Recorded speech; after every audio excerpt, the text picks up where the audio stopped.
Orang beriman yang sangat Tuhan Yesus kasih, shalom. Sekali lagi shalom. Bapak Mama, tentunya bahwa kalau kita menjadi orang-orang terpilih di antara sekian banyak orang yang sebenarnya juga layak untuk dipilih, pasti tiap-tiap orang dengan kebanggaan tersendiri. Pasti tiap-tiap orang dengan perasaan yang berbeda. Ada yang sukacita begitu luar biasa. Karena kalau kotong berbicara soal orang-orang terpilih, Bapak mau, maka kita melalui suatu proses. Melalui suatu proses sama seperti yang kemarin telah kita lewati, penjaringan, pencalonan, pemilihan, majelis jemaat, badan pelayanan, unit pembantu pelayanan majelis jemaat, presbiter BP3C. Ada banyak orang yang tentunya memiliki kerinduan yang sama. Untuk dalam hal itu tentunya mereka dipilih dan ada dalam posisi-posisi terbaik. Atau orang pintar bilang menjadi primus inter pares di antara yang lain. Menjadi yang terdepan di antara yang lain. Tentunya semua orang mendambakan hal itu. Tetapi Bapak Saudara orang beriman bahwa dalam kehidupan persekutuan bergereja, Allah memilih tiap-tiap orang sesuai dengan apa yang sudah dirancangkannya jauh sebelumnya. Allah telah merancangkan jauh sebelumnya, yang sebenarnya adalah bahwa kita adalah orang-orang yang tidak layak dan tidak seharusnya dipilih. Kenapa sehingga saya mengatakan demikian Bapak Saudara orang beriman? Sebagaimana yang disampaikan oleh Rasul Paulus kepada jemaat yang ada di Efesus. Ketika mereka ada di dalam kehidupan iman, ketika mereka ada dalam persekutuan, tetapi juga dalam kehidupan pelayanan akan Injil Kristus. Mereka diperhadapkan dengan berbagai-bagai pengajaran dan dalam hal itu tentunya bahwa mereka ditantang untuk kemudian ada penyangkalan diri dalam kehidupan pelayanan. Bahwa sesungguhnya mereka adalah bukan orang-orang yang layak. Tetapi Kristus melayakkan untuk kemudian mereka juga turut mengambil bagian dalam pekerjaan pelayanan ini. Karena itu Bapak Saudara, Rasul Paulus mengawali bagian ini, kamu dahulu sudah mati karena pelanggaran dan dosa-dosamu. Kamu hidup di dalamnya karena kamu mengikuti jalan dunia ini. Karena kamu menaati penguasa kerajaan angkasa, yaitu roh yang sekarang sedang bekerja di antara orang-orang durhaka.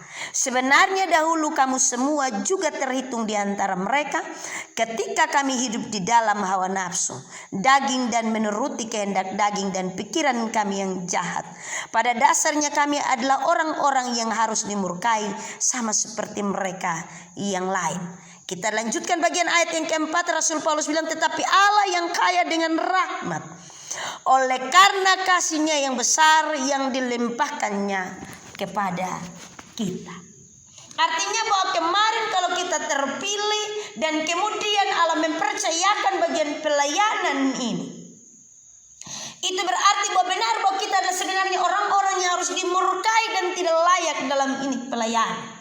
Tetapi Allah dengan rahmat-Nya yang besar, Dia yang melayakkan akan kita. Bapak Saudara orang beriman yang sangat diberkati oleh Tuhan Yesus Kristus, kalau omong soal layak, itu berarti bahwa memiliki kriteria yang tepat, yang pantas, yang ideal menurut pemandangan banyak orang.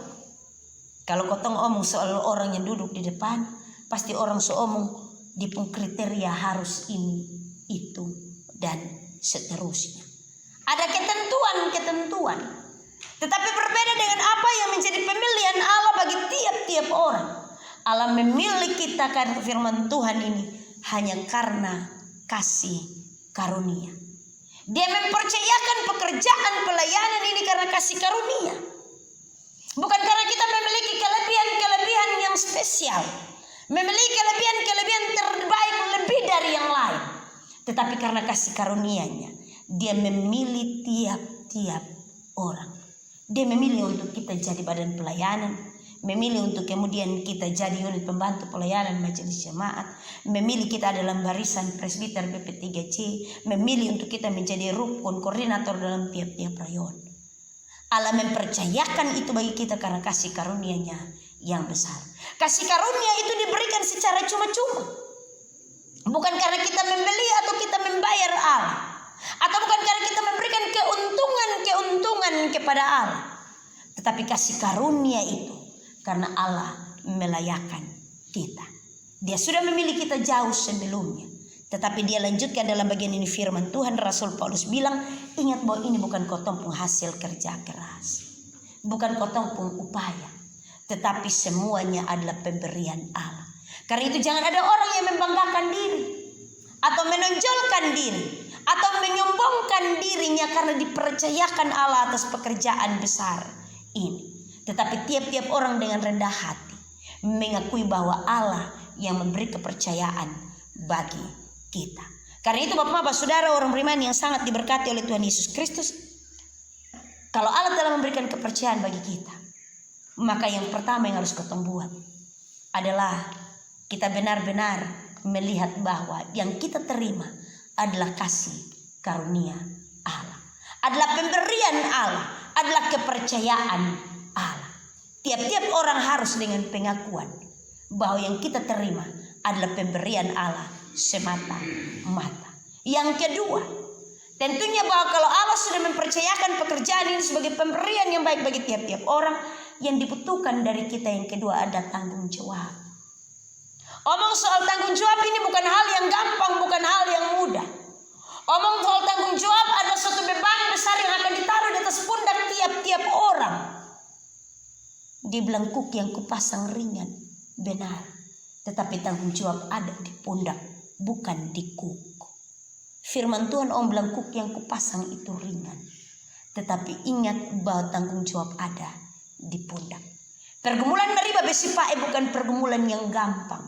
Kalau sampai hari ini kita terus bergerak menjadi suatu jemaat yang terus maju, berkembang menjadi jemaat yang luar biasa, ini bukan pergumulan yang gampang. Kita sudah harus menjaga persekutuan meriba besi pae. Kita sudah harus menjaga tiap-tiap jemaat. Kita sudah harus menjaga ini pelayanan sebaik-baik mungkin. Dan tanggung jawab itu ada di pundak Bapak PJ, ada di pundak Bapak Wakil Ketua, Bapak Sekretaris, Mama Wakil Sekretaris, Bapak Bendahara, Mama Wakil Bendahara.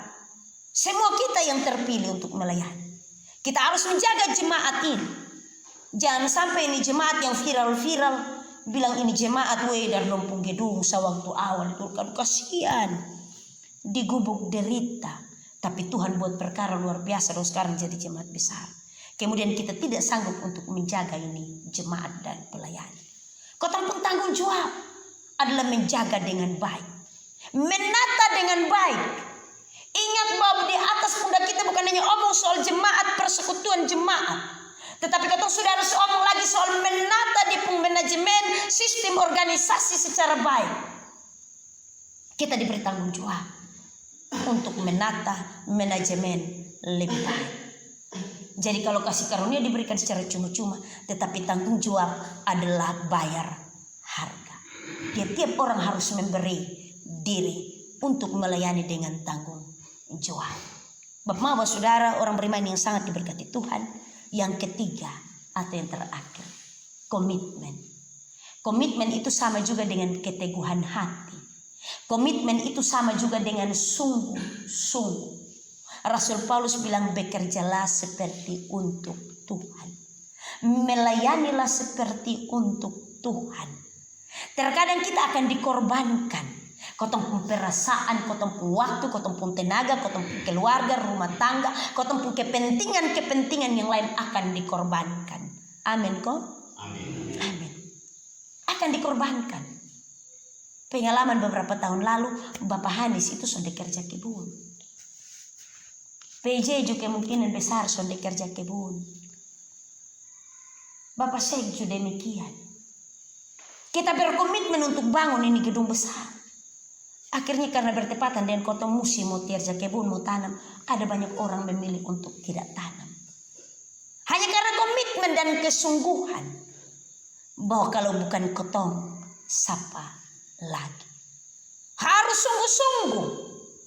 Jangan sampai kotong terima ini pelayanan, ini hari, kemudian besok karena kotong bacecok, sonde betul di dalam tubuh majelis, kemudian mulai geser pelan-pelan.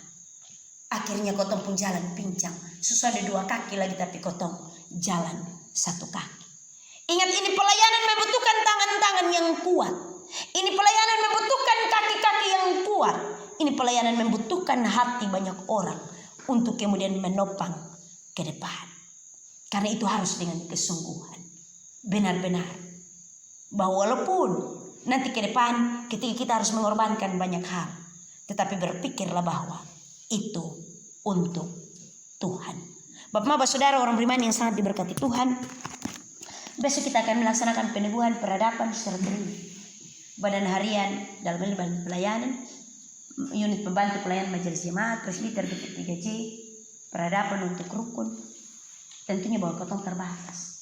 Kalau kotong omong soal kasih karunia itu diberikan cuma-cuma, tetapi juga dibutuhkan tanggung jawab dan komitmen.